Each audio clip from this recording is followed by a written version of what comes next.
Hey guys, welcome back to Crafty Thinking. In this episode, I'm going to look at some of the main criticisms of Judith Jarvis Thomson's pro-abortion argument titled The Violinist, which is a thought experiment and an argument I went over in a previous episode. This argument is largely based on the premise that an individual's right to life does not include their right to use someone else's body. Before we go further, I want to emphasize a key point to Thomson's argument, which is that she, for the sake of argument, says that a fetus has the right to life. This is a pretty revolutionary concept to make in this philosophical kind of argument, or the argument involving abortion, because a lot of people either say that a fetus does not have a right to life, or they don't even address it. So that's what's so new about this. It makes it a pretty cool philosophical argument. Anyway, all the criticism in here will include the assumption that a fetus has the right to life. So I just want you to remember that. Whether a fetus has the right to life or not, and whether it is a person or not, is a whole nother can of worms that we are not going to get into here. But we actually will in later episodes, so you can tune in on that. So I'm going to go over these criticisms in what I think is kind of a fun way, and I'm going to discuss them by reacting to Philosophy Tube's video on the violinist argument. Not the entire video, just the main segments of it. Philosophy Tube actually does a great job discussing potential criticisms in the video itself, so I strongly recommend you to watch that, but I think the host misses some other criticism as well, and I want to go over that. I will not be playing the entire video here because there's a lot of additional stuff that I either talk about in different videos or aren't relevant to our conversation, so I'm going to skip through some stuff. The first part of the video is largely just the host Ben Shapiro, so I'm actually gonna skip all that. Instead of explaining the thought experiment Judith gave us, the host acts it out. Afraid it's also completely irrelevant. In 1971, the philosopher Judith Jarvis Thomson wrote one of the most famous philosophy papers ever, in which she asks us to consider a very weird scenario.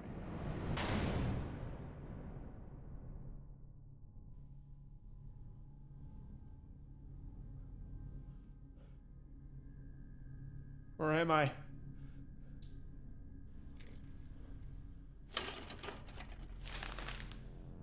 Ah, you're awake. It is delightful to meet you at last, Tom. I'm such a huge fan of the Daily Fire. You're a fan of my show? Oh, the biggest. You want to tell me why I'm here? Real quick, right here, Daily Fire is supposed to be Daily Wire, and Tom Gently is Ben Shapiro. There's someone I want you to meet. Jesus Christ! Who is that? He's resting. That is Paolo Vinatoni, one of the most accomplished violinists in the world. Paolo is very sick, Tom. He has kidney failure. Unless he's given urgent dialysis, he'll surely die. And as president of the Society of Music Lovers, I can't let that happen. You have two beautiful kidneys, Tom. And now that you're connected to Paolo's bloodstream, you're going to help him get better. You grabbed me from my studio and hooked me up to this guy? No, I grabbed you from the car park. Sorry about hitting you over the head, by the way. I couldn't risk knocking you out chemically. Anything that gets into your blood will get into Paolo. This is sick! It's kidnapping! Well, I suppose technically it's illegal, but it's all for a good cause. Help!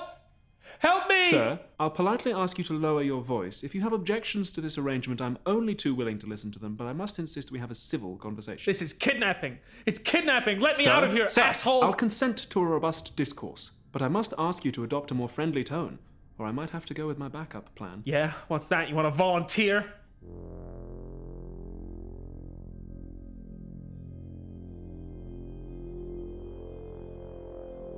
No one's going to find us down here.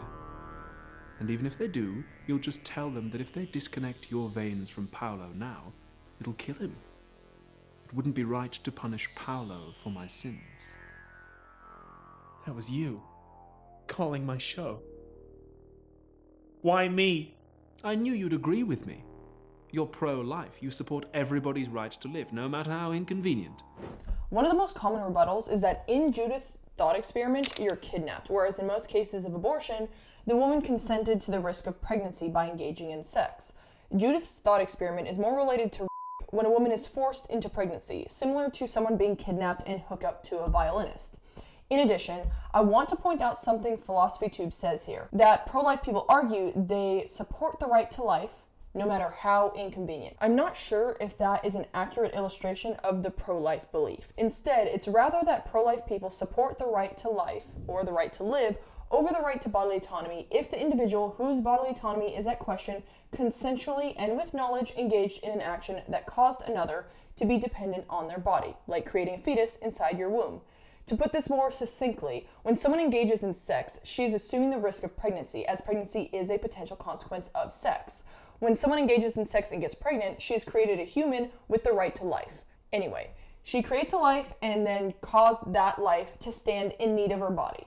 And to be fair, it's not the fetus's choice to come into existence, nor is it its choice to be dependent on the mother to live. It came about because of the actions of the mother. No one asked the fetus's consent to exist. But I can actually point out flaws to this rebuttal. Let's say someone's drunk and hits another car. The driver of the other car is severely injured and needs a kidney transplant as a result. Turns out the drunk driver is a perfect match. Can the drunk driver be forced to donate the kidney? It won't kill him, and he can survive on a single kidney. The answer is no. In this situation, the man took a risk, driving drunk, with a potential consequence, hitting another person. The consequence occurred, he hit another person, and his action caused the other person to stand in need of his body, a kidney transplant. But let's look at this a bit more. First, the victim of the drunk driving accident can initiate a civil suit, where the court's aim in determining damages is to make the victim whole again.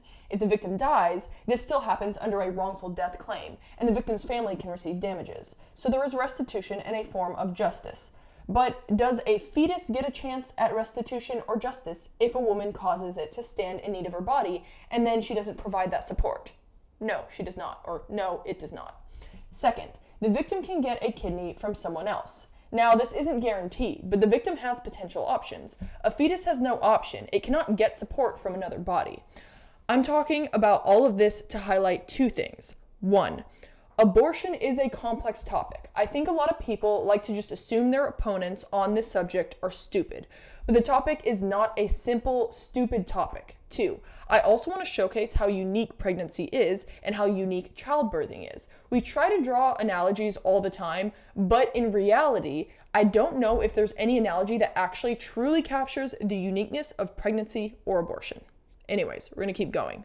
You've always said. Yeah, I am pro-life. You can't do this without asking. Why not? Surely Paolo's right to life outweighs your right to convenience, whether I'd asked you or not. I thought you'd be happy. I am. I'm not responsible for him being sick. Why should that matter? I don't see why his right to life should depend on the manner in which he came to need your help. So this is a good question we should consider. Does it matter? I guess I'm going to respond to this by highlighting why this is a risky viewpoint. When we engage in an action, there is a following result. Should we unlink all actions from the results? I think we wade into deep stuff here though, because sometimes we find a link between an action and a result, and sometimes we don't. For example, take my example previously. There is a link between drunk driving, causing an accident, and then causing someone to be hurt. It is a link in reality, and the law also sees it as a link with legal consequences. But what if someone catches the flu, visits their grandpa, and then their grandpa gets the flu and ends up in the hospital as a result? Can he sue his granddaughter, since she caused him to end up in the hospital? If we were allowed to sue people for giving us the flu or their cold, that would be crazy. We would have so many lawsuits, and we already have a lot of lawsuits. We don't need more. So here, Philosophy Tube is asking a question, but they don't really answer that question. The thing is, sometimes how something happens matters, and sometimes it doesn't. And we need to make those judgment calls when it comes to society. And in this situation, what's the judgment call for abortion? Does how something happened matter, or does it not? I skipped the rest of that scene because it was more for theatrical purposes. There was more on Ben Shapiro and just stuff not relevant to this episode. Withdrawing treatment, like unplugging, and killing, like an abortion. But if your argument relies on this factual and moral distinction between killing versus letting die, then you are the one who needs to prove that distinction is there. Which isn't as easy as it sounds, and doesn't even sound all that easy. And even if you do it, and you say, I support criminalizing abortion because it is killing as opposed to letting die, then that would mean that a pregnant person who starves themselves into stillbirth deliberately must be morally and legally okay. This is interesting to consider. First, let's focus on the word deliberately.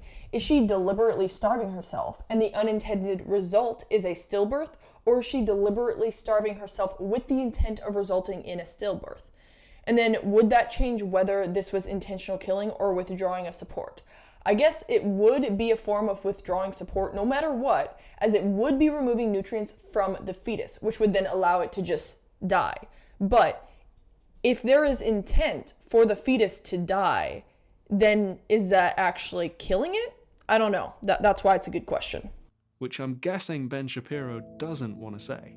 Moreover, what if Tom wasn't needed for a few hours, but a few years, or even the rest of his life? You might want to say, well, then unplugging would be okay, but if the life at stake is what matters, then that doesn't change, whether it's 9 months or 100 years.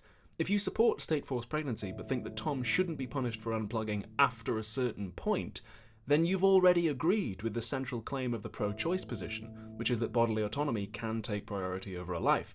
You're just haggling over who gets to draw the line and where. So this is an interesting point because studies show that most people are not okay with abortion for the entire pregnancy. Actually, according to Gallup, majority think it shouldn't be legal after the first trimester, which is around 14 weeks.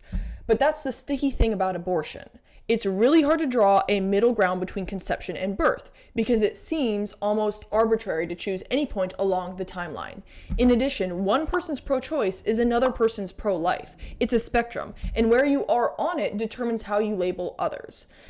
The Philosophy Tube video goes on much longer than this, but a lot of what is discussed after this is a rebuttal to Dennis Prager's, the founder of PragerU, and Ben Shapiro's pro-life arguments. Also, just a lot of insulting Ben Shapiro. Since this video is discussing the criticism of the violinist argument, I don't feel the need to walk us through the rest of the Philosophy Tube video. That being said, this video is worth a watch to get a better understanding of the complexities of the abortion debate. I hope this video gave you a better idea of both the violinist argument and the various arguments around it. And what I really hope is that you realize that the abortion debate is a very unique debate, and it takes a lot of thought to fully understand it. Those that you disagree with on this topic may not be women-hating misogynists or evil baby murderers. In reality, they probably have a different philosophical outlook on life, have had different experiences, etc. that have shaped their opinions. So with that, thank you guys for watching, and I'll see you next time.